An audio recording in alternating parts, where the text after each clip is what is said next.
doing better than you. Always know that. Don't get off the wall to dress some pity any boy who ain't got shit going for himself.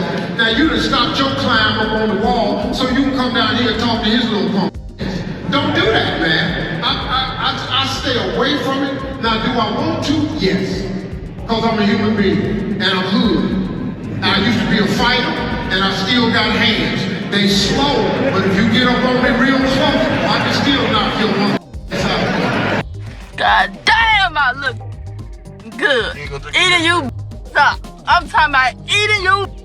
Just when you thought the drama couldn't get any juicier, 50 Cent is back in the headlines, and this time it's got everyone talking. First he's getting cozy with Drake, then making moves with Tyler Perry, and now Steve Harvey? And it's not just any collaboration. Steve recently reignited his beef with Katt Williams, even threatening to knock him out. You already know Katt wasn't about to let that slide without a fight. Fans are majorly side-eyeing 50 like never before. Some say he's a hypocrite, others claim he's sold out. And we're here to break it all down. Is 50 Cent the new gatekeeper Katt Williams warned us about? Stick around because things are about to get messy. Steve Harvey. So remember when Katt Williams set the internet on fire with his explosive interview on Club Shay Shay, roasting Steve Harvey like never before? Well, in the immediate aftermath, Steve acted like he was totally unfazed, brushing it off like Katt's words were nothing. But guess what? Turns out, Steve wasn't as cool and collected as he pretended to be. In a shocking twist, Steve just threatened to knock Katt out if he so much as steps out of line again. The Family Feud host went all in with spitting every insult in the book towards Katt at InvestFest 2024, which left the audience stunned. Now, while Steve Harvey didn't exactly name drop, he wasn't exactly subtle either, repeatedly calling his target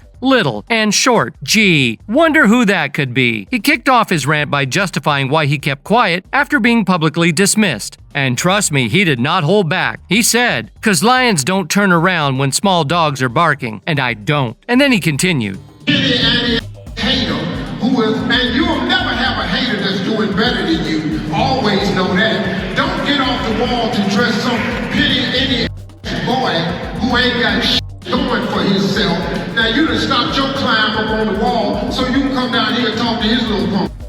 Don't do that, man. I stay away from it. Now, do I want to? Yes.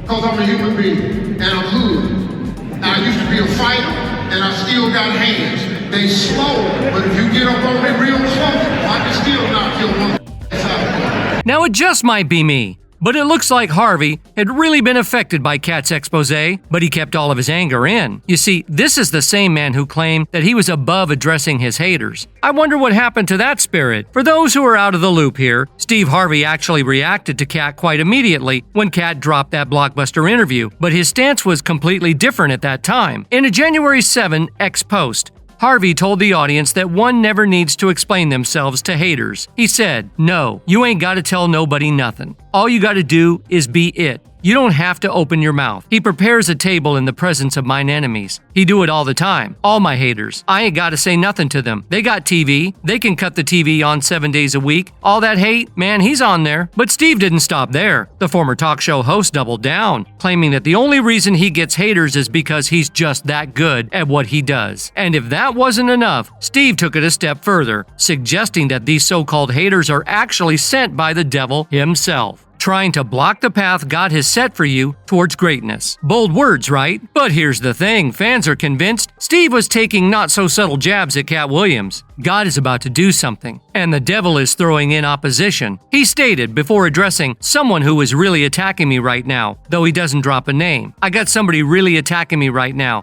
I mean, really going after me, man. I'm just waiting to see what God going to do, because they're gonna have to get on. Can't nobody stop what God got for you." But no matter what Steve says, fans can't help but focus on one glaring thing he didn't say. He never called Katt a liar. If Steve thought this clapback was going to be iconic, he might want to think again, because all it did was highlight that it took him a whole 7 months to cook up a response to Katt's explosive allegations. And let's be real, taking that long to clap back only makes Katt's claims seem all the more credible. Understandably, the word got to Katt, and his reply was as savage as his diss. Katt promptly responded on his Instagram story with a meme saying, "Yeah, Steve. God damn, I look good. Eating you up. I'm talking about eating you is a Katt Williams. For a quick refresher, Katt didn't hold back when he went in hard on several prominent black actors and comedians in Hollywood during his interview on Club Shay Shay. But he saved his most brutal digs for Steve, calling him a country bumpkin black dude that can't talk well and looks like Mr. Potato Head. Ouch! And that's not all. Katt also dragged Steve for being bald, accusing him of stealing an idea from Mark Curry to pass off as his own, and claimed he destroyed Steve in a comedy battle. Now, with shots fired like that, no wonder Steve took 7 months to fire back. Katt claimed, Steve told you that he stopped doing stand-up because he has 7 TV shows. The only problem is, when he stopped stand-up, he didn't have those 7 TV shows. He stopped stand-up because he got in a comedy battle called the Championship of Stand-Up Comedy with one Katt Williams in Detroit in front of 10,000 people and lost. Because Katt Williams said he was actually bald and that was a wig, I went in. And that was why he couldn't do stand-up anymore. And Katt didn't stop there. He went even further by making some bold claims about the origins of Steve's hit show, The Steve Harvey Show. According to Katt, Steve didn't come up with the idea himself at all. He insinuated that Steve snatched it from someone else and just took the credit where it wasn't due. Katt also accused Steve of being jealous of the late Bernie Mac, claiming Steve was against Bernie when he was alive, but wasted no time stealing Bernie's whole style the moment he passed away. And that wasn't all. Katt slammed Steve for allegedly swiping jokes from Mark Curry and passing them off as his own. The same Steve that went to go watch Mark Curry do his sitcom and then stole everything Mark Curry had. Now Steve got a sitcom where he's a principal and he wears a suit. And then he gets this high top fade, making all men think he got the best lineup in the business. And it's a man unit. Then you ask it, why you not a movie star? I didn't want to be a movie star. Katt pulled no punches, calling Steve a talentless fraud who used to go around saying he wasn't interested in becoming a movie star. But according to Katt, the real story was that nobody wanted Steve in their movies because he was just a Bernie Mac wannabe who didn't have a drop of talent. There are 30,000 new scripts in Hollywood every year. Not one of them asks for a country bumpkin dude that can't talk good, baby, and look like Mr. Potato Head. There ain't none. Now, you might have noticed that Katt Williams isn't plastered all over mainstream media like Steve Harvey is. Katt's absence isn't a coincidence. It's actually by design. For those of you who haven't been keeping up, Katt has been grinding in the shadows, working with huge media platforms like HBO and Netflix. But here's the kicker. This partnership was never blasted across headlines. Why? Because Katt isn't exactly playing nice with the so-called elites. You might be thinking, wait, if these media giants recognized his talent, why was Katt pushed to the back of the stage? Well, the man himself dropped some major hints about this during an interview with V103 Radio in Atlanta. He didn't hold back, straight up laying out the truth, claiming the bias against him was intentional. Proud of your success, but better stop telling people them lies before you be somewhere and meet one of my guys. I have the top 2 comedy specials on Showtime, HBO, and Comedy Central. They don't promote it or sell the items after they come out because I own them, lock, stock, and barrel. You see, Williams has always been skeptical of Steve's sudden success to the point that back in 2009, he boldly challenged him to a duel of words at the New Year's Eve performance the 2 comics co-headlined. He said, I want to apologize for what's gonna happen, but the second that you get on stage, I need you to understand that that's your final time as the king of comedy. Water seeks its own level. You can't stop it, Playboy. It is what it is. So I hope you're ready. I hope you got a team of writers. You're gonna need about 6 or 7 of them. But as expected, Steve Harvey tried to play it cool. Days before the showdown, he hopped on Jamie Foxx's satellite radio show, talking a big game about how he'd taken the high road and brush off Katt's threats like they were nothing. He was all about saving face,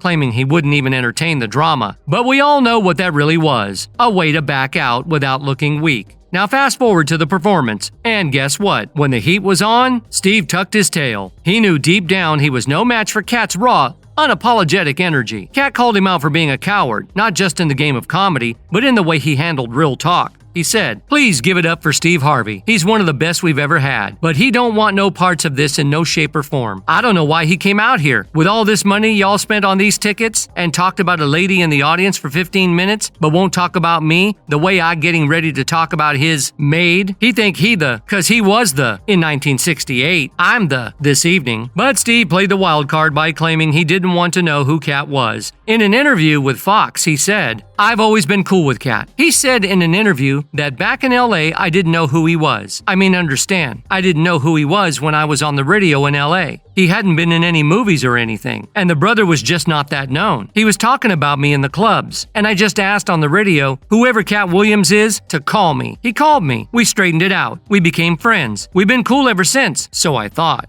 Now that fans are seeing in real time how much of a coward Steve Harvey is, they are taking Katt's side on this one. I'm glad Katt Williams is finally getting his flowers. He's always been real, and a truth teller, while still making it funny. That's his brilliance in storytelling comedy. Kevin Hart and Steve Harvey wish they could be intellectually funny like that. Another added, Steve Harvey must have been garbage in Ohio as a comedian because we never heard of him until we saw him on TV. If he was known, he would have been booked at a place we have in Ohio called The Front Row. He would have been around town with his face on a billboard somewhere. 50 Cent. While everyone on social media seemed to rally behind Katt, there was one surprising twist. Steve found an unexpected ally in none other than 50 Cent. That's right, the same 50 Cent who's been catching heat for cozying up with everyone from Drake to Tyler Perry is now throwing his support behind Steve. You see, it seems 50 Cent's once loyal fan base is starting to turn against him, and it's not just because of his recent cozying up to Steve Harvey. Fans are fired up, noticing a pattern that's raising eyebrows all over. Suddenly 50 is all about praising Tyler Perry, a far cry from the shade he used to throw. And let's not even get started on his newfound loyalty to Drake. Despite all those scandalous allegations swirling around Drizzy and his OVO crew, people are talking, and let's just say the chatter isn't pretty. Many are accusing 50 of losing his moral compass, saying he's become just another player in the industry, willing to cozy up to whoever is cutting the biggest check. Now, if you're not up to speed on the drama between 50 Cent and Tyler Perry, here's the tea. Monique has been vocal about how Oprah and Tyler Perry allegedly blackballed her. According to Monique, it all started when she refused to do unpaid promo work for Precious, unless she was compensated. Her so-called crime was daring to call out the untouchable names in the industry. But why didn't she get the support she deserved? That's the real question. And now with 50 Cent seemingly playing both sides, people are wondering who's really pulling the strings. Monique revealed that altogether she had never worked with Tyler. She did get to see his suspicious dealings during a meeting in Hoodie Awards. She alluded that Tyler wanted to intimidate her into working for free. So I go into Tyler Perry's dressing room, and there are about maybe 25 people on Tyler Perry's team. And he does this. All of you might already know that Oprah and Monique had a feud when they were working together on the acclaimed movie Precious. You see, Precious was just an independent movie when she was signed as the main lead. Well, after the movie received great reviews at the Sundance Film Festival, Tyler jumped the bus and signed in as an executive producer. At the time of the incident, Monique was having a hard time as Oprah and other people on team were trying to force her into doing a press campaign free of charge. She reiterated that Tyler tried to deceive her into doing the campaign by giving her false hope about millions that would come in afterwards. It is important to keep in mind that Monique was young and inexperienced at the time. It was also her first major project. The actress explained that Tyler wanted her to waive her rightful compensation for future projects that had not even materialized yet. Listen, you may really want to consider promoting this film. Because if you get nominated for an Oscar award, your next film is $3 to $5 million. Luckily, Monique was not easily manipulated. She knew the wage gap in the industry was real and didn't want to miss out on her fair pay. The comedian stood firm in her stance, saying, I said, Tyler, who you talking to? I'm a black woman. Where do they pay those type of salaries, brother? I said, what I cannot do, Tyler, is work for free. Monique highlighted that she wasn't the only one who got the shorter end of the stick. She explained that the black women are so devalued in the industry that when someone gives them little over their previous paycheck, they get happy. For those who don't understand, Monique was referring to Taraji P. Henson's statement where she said, I think the industry knew I was talented, but it's all about money. Are you bankable? I had to continuously prove that. I've been trying to prove and improve. I was asking for $500,000. I didn't get paid that until I did my first Tyler Perry film. So yeah, Tyler indeed played a direct role in Monique's unjust downfall. However, the word has it that 50 Cent knew that Monique was unjustly canceled, and that's maybe why he made her a star in the latest film. But while he indirectly acknowledged Tyler's role, he is currently cozying up to him. You don't not show up when the invitation come looking like this, man. Now, almost 11 years ago to the day. You need to make more money. Get my office, man.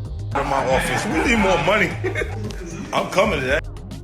what I gotta do. I'm cancel my schedule. As if cozying up to Tyler Perry wasn't enough, 50 Cent has now set the entire rap world on fire by siding with Drake in his explosive feud with Kendrick Lamar. While Kendrick has most of the rap elite firmly in his corner, 50 shocked everyone when he posted an Instagram photo of him and Drake chilling in Toronto like they didn't have a care in the world. I told you to leave him alone. Now he's spinning on y'all. Everybody must die. Now, this move didn't just get fans talking, it had them speculating. What's 50 really cooking up with Drake? Is this a power play to expand his power empire? Or is there something deeper going on? To make things even wilder, this video of the two laughing it up over drinks started making rounds online, practically daring the hip-hop community to react. And boy, did they react. Whispers are spreading fast that 50's next big project could be something that taps into Drake's producing and acting skills. But here's the twist. Many are viewing this alliance as a betrayal of epic proportions. 50 Cent has always been linked to the West Coast, with his mentor Dr. Dre firmly in Kendrick's camp. And now, after Drake has spent months disrespecting the West Coast and even throwing shade at legends like Tupac, 50's new bromance with Drizzy is sparking outrage. This move isn't just questionable, it's flat out dangerous for 50's legacy. Drake and 50 can definitely cook something up together. Makes me sad that 50 is a great songwriter, but he's not in demand anymore like he used to be. At one point, he was the radio darling, but his time has passed. Can't believe his debut album was already 20 years ago. The timing is suspicious too, especially with those ugly PDF allegations hanging over Drake and his crew. Some are speculating that 50 is playing with fire, aligning himself with someone whose reputation has been under scrutiny. That's all for today.